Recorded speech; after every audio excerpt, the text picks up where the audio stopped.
The root cause of why anything to do with that, what ecstasy is, would have to have that something that you cannot package, something that you cannot pack into a doctrine, into a set of conducts, rules and regulations. It is open and unpredictable, alive, pulsing with life of its own, and it puts one in touch directly with the source, as it were, with no need for mediation. Maybe this is one of the most uneasy part about ecstasy.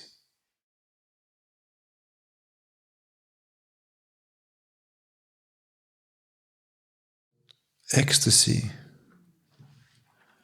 Why is it a taboo? Is it a taboo?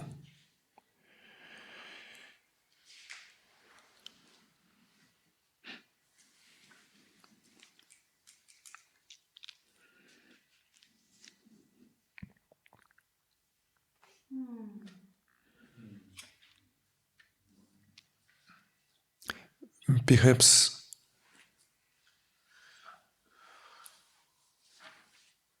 this is such a difficult topic because it touches and always leads to the cultural consensus of how spiritual teachings, wherever they may come from, in terms of their origin. And of course, we could say, conclude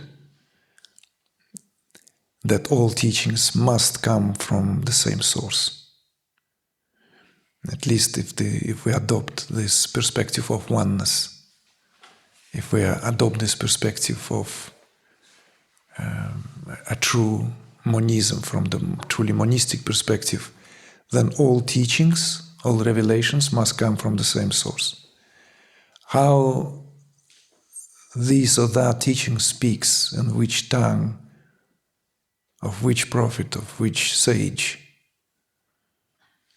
it's a secondary affair. So the core question here is where the teachings come from and how they come, and then become part and form part, indispensable part of a cultural setup. This is an important question. This question perhaps spills over the settings such as this gathering into the domain of, I don't know, maybe history of religions, history of how anything with regard to what we know about anything in terms of its provenance, in terms of its impact. Because as soon as the teaching comes forth in its whatever original form, it is then would have to be given into the hands of the custodians. And with that, the question of authenticity becomes primary. So we could speculate, we could adopt a very critical perspective, and we can begin to look into this. Is this or that ism, is this or that tradition offers an authentic teaching that originated with the originator? In this case, we speak about the one who spoke a particular tongue, who brought this teaching, who became that conduit, that vehicle. In other words, to simplify this, just like really to make it very accessible and simple, is Christianity in today's form is an authentic teaching of Christ? Is Buddhism in its many forms today is an authentic teaching of Buddha?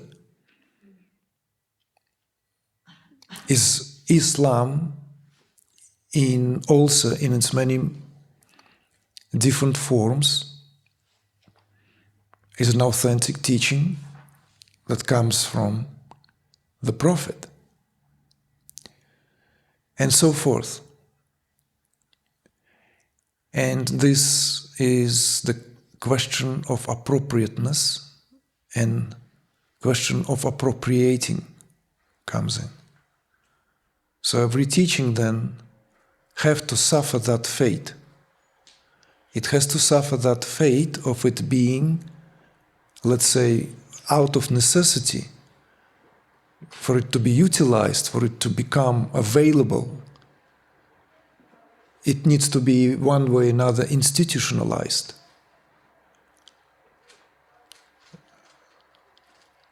It has to be somehow, in order for it to be propagated, protected. These are important questions, maybe not for us, maybe these questions belong more to the ethnographers, scholars in the given profession, sociologists, to look into the true measure of how any teaching can be authentically implemented without undergoing some modifications. And this is perhaps, I'm suggesting, why an aspect of what is there transcends all teachings, all formal aspects of any teaching, has to somehow cause an unease, if not a problem. And maybe this is one of the reasons why ecstasy has that edge to it. As we know, historically, again, and there are many examples, how those custodians, those exemplars in any given tradition would break away and stand aside within the given tradition, whilst at the very same time become the emblematic figures without whose presence the tradition would not have, as it were, display the richness and the heights of that tradition. And yet those very figures may be canonized today or thereafter, at some point were considered to be problematic, in some cases heretical, because the very mere existence and what they lived and how they lived and how they displayed their relationship to the teaching threatened, if you will, the status quo. This is perhaps, I'm not insisting, I'm suggesting the root cause of why anything to do with that, what ecstasy is, would have to have that something that you cannot package, something that you cannot pack into a doctrine, into a set of conducts, rules and regulations. It is open and unpredictable, alive, pulsing with life of its own, and it puts one in touch directly with the source, as it were, with no need for mediation. Maybe this is one of the most uneasy part about ecstasy. And yet again, at the very same time, it's highly speculative. What is an authentic divine ecstasy? And how can we be sure that it is a display of divine ecstasy, even if it is accompanied by so-called divine madness, and not a case of insanity? Or, still worse, a mood-making? Who is to tell where the line can be drawn?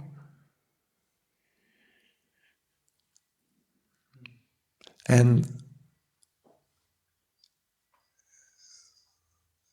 it is not a secret, it's not just with highly institutionalized, very, very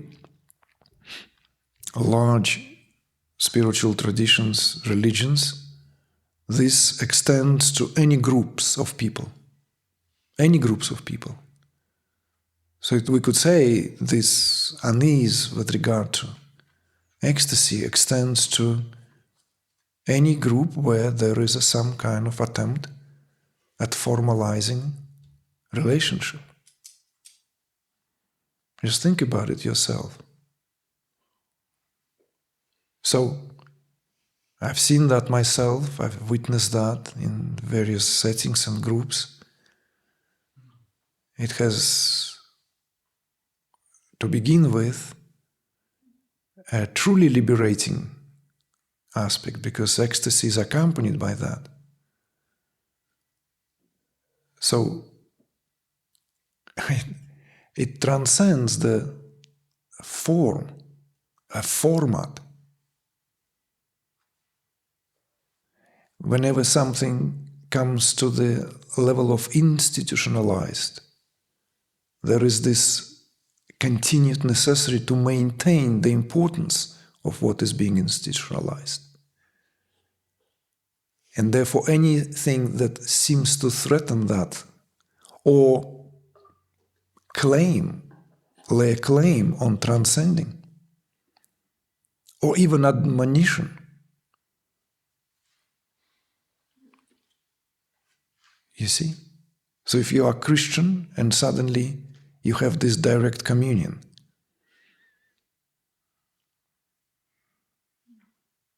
problematic.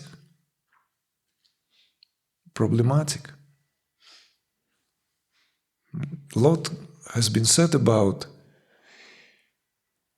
the Dark Ages. They're called dark because they are simply 4 centuries that very little is known about the actual way Christianity unfolded immediately upon the life of purported figure with whom Christianity is associated as a religion. The 4 centuries contain very little information. Maybe it's a subject to conspiracy, maybe Vatican has it in its vaults, maybe, right? The Turin shroud, just depart a little bit, just to entertain us a little bit. You know the Turin shroud. Have you heard about that relic? It's one of the most important relic in the hands of the Vatican, because it purportedly contains a cloth which was on top of the body of Christ. Okay? The cloth, when Christ was taken down from the cross, he was covered with the cloth. And that cloth has an imprint of Christ's body down to the features of his face. It's known as Turin shroud. When the whole thing about Turin shroud, there's this myth or a true event or mystery. See, you can speak about it as a myth, or you can speak about it in Christian language, a mystery.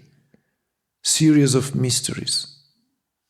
Series of events, mysteries. They are beautiful. You can view them if you had your mind already and your awareness open to the dimension of other, let's say, spiritual perspectives. It's very enriching. At least that was for me when I was diving into the Christian mysteries around mid-90s. Particularly as I spent 6 months in Monteloro, small, tiny little village, few houses only, a short drive from Firenze, on the hills where the Fiesole is. And I read several scholarly books on these mysteries, particularly with the importance, with an emphasis on the Annunciation. As you know, the mysteries begin with Annunciation. Annunciation is the moment when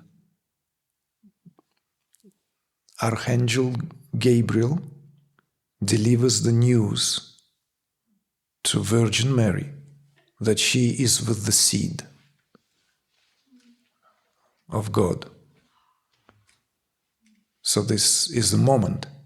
It's a moment which was favored by a lot of painters from as far back as medieval times and early Renaissance, throughout the Renaissance to the modern times. You can find this. Many, many, many paintings. Again, Wikipedia, Annunciation, and you will see. So this moment when Mary receives that, she receives that vision of Gabriel, Angel Gabriel gives her that. And this is the moment is known theologically when the Word became flesh. It's a very important mystery. To me, I was already deeply interested into Tantra. I already, even as an artist back then, did some work implementing some of my interests in sacred geometry and tantric iconography. But to me, this viewed from now another perspective, word, logos, becoming flesh, that moment. That's the first Christian mystery. When Mary receives that news, that's a folk story. You see? The reality of the situation is that the Logos, the Word of God, incarnates as God, because Son of God is the same as God. And Mary is to carry that seed into a birth, right? So the mysteries unfold from there. All the mysteries unfold from there. I call mysteries. So one of the mysteries was also the Saint Veil of Veronica. When Christ was carrying the cross to Golgotha and going through all that suffering, bleeding from the crown of thorns worn on his head, and carrying that heavy beam, and some attempts of those who were broken to compassion to that side. And one young lady, her name was Veronica, she came and wiped the sweat and blood of the face of Christ. And apparently when later she looked into that handkerchief or whatever that was, cloth, there was a perfect image of Christ. So that's also known as one of the mysteries, known as Saint Veil of Veronica. These are important for you as students of Tantra, because the link is already given. What is reality? What is real? What is unreal? It is all connected and linked to ecstasy, as it will hopefully become clearer, and why it is a taboo. The sociological, historiological reasons already have been given, suggested. It simply disrupts the status quo. You can't package this. You can't. You can pray. You can count the beats, count the prayers. You can do this. You can do that. You can become more and more chaste, right? You follow the faith. Ecstasy. It breaks down that structure that exists between you and the ultimate reality. So in other words, in the state of ecstasy, mosque, pagoda, temple, the holier than holy, are but words. What are they? What is this? Am I Christian? Am I agnostic? Am I agnostic? Who gives a toss? See? That part is very uneasy. So therefore, we'll go back to this in terms of how to deal with this. See? How to deal with this? The whole strategies were created. In every respective tradition, this is an imminent and potential disruption. In every religion, it's a disruption. What is it? It's a disruption of the code of conduct. And it's the loss of a faithful believer.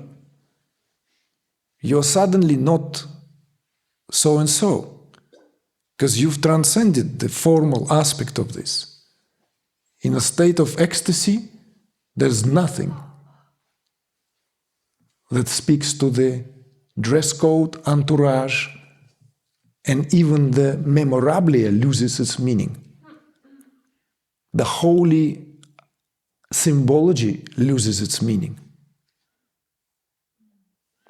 So going back to this Saint Veil of Veronica, so that Turin Shroud is based on that apparently it carries the reverse negative image of Christ. So in other words, an effect of a photosynthesis. Not photosynthesis, like in the effect of what is known in traditional photography. And apparently that examination of the Turin Shroud by scientist and amateur photographer, I forgot his name, led him think that Leonardo da Vinci might have had access to some of the principles of photography that were fully discovered in the 19th century by French photographer Nadar. That's where the start of the photography proper. Because it's not painted. It is true. It actually, the effect of positive, negative on the cloth. Please, during the lunchtime, someone find the page for Turin Shroud, because I want all of us to be on the same page. Wikipedia page will do anything. Just simply to see immediately. So, is it real? Is it unreal? Right? This, for the religion, for a religious orthodoxy, is the proof of the reality, of the fact of that there was a crucifixion, let alone that Christ is not a mythical figure. All this is just an undeniable fact. So therefore it is considered to be as the greatest relic in the possession, the greatest. What are we to make of it?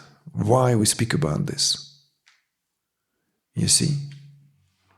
So the connection between ecstasy and why is it problematic in spiritual movements and let alone organized religions, and the attempt of every religion to maintain the narrative so that it remains institutionalized. And what does it mean, institutionalized?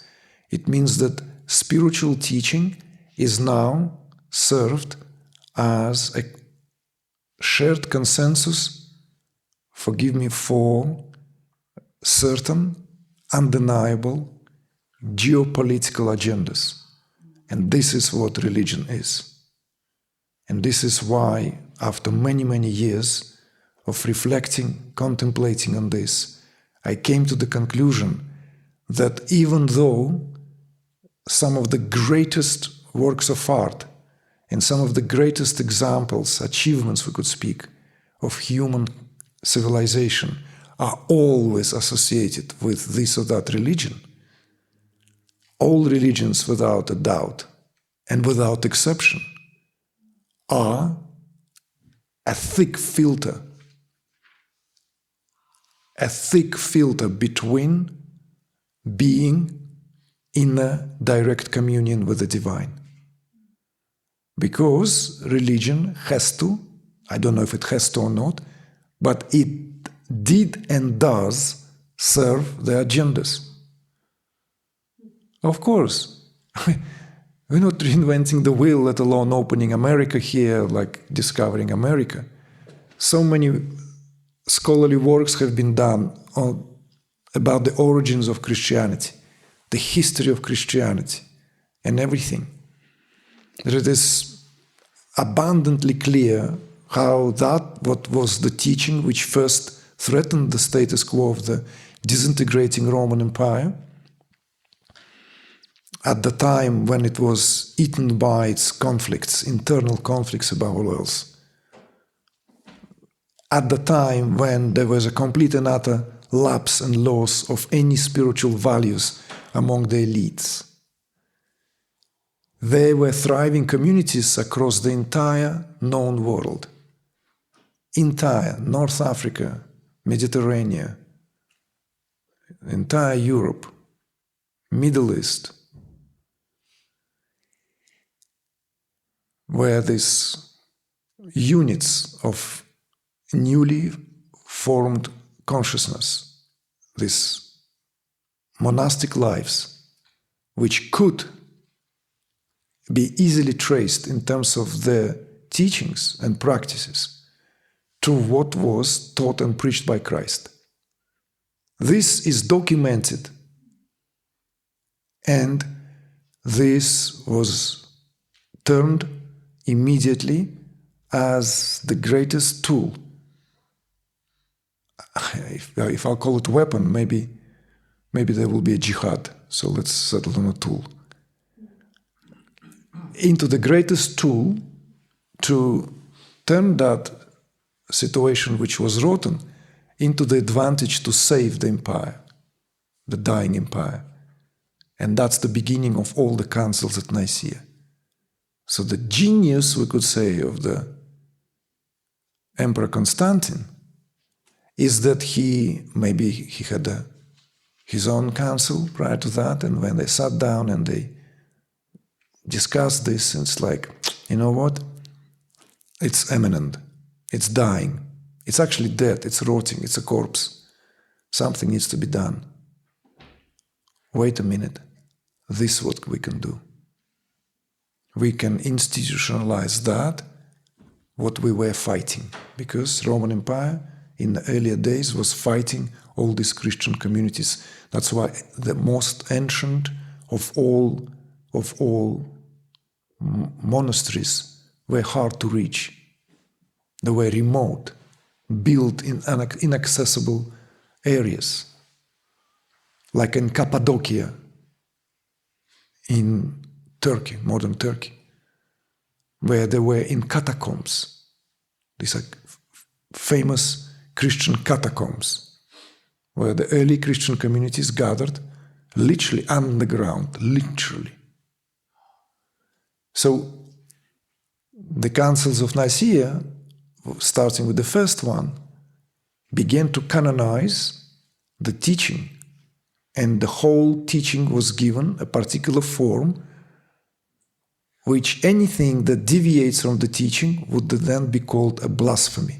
The word blasphemy simply means not in accord with the decisions made by councils at Nicaea. It's as simple as that. And then, of course, we know what proceeded from there. Look at any other religion and you can find the same exactly fate, the same.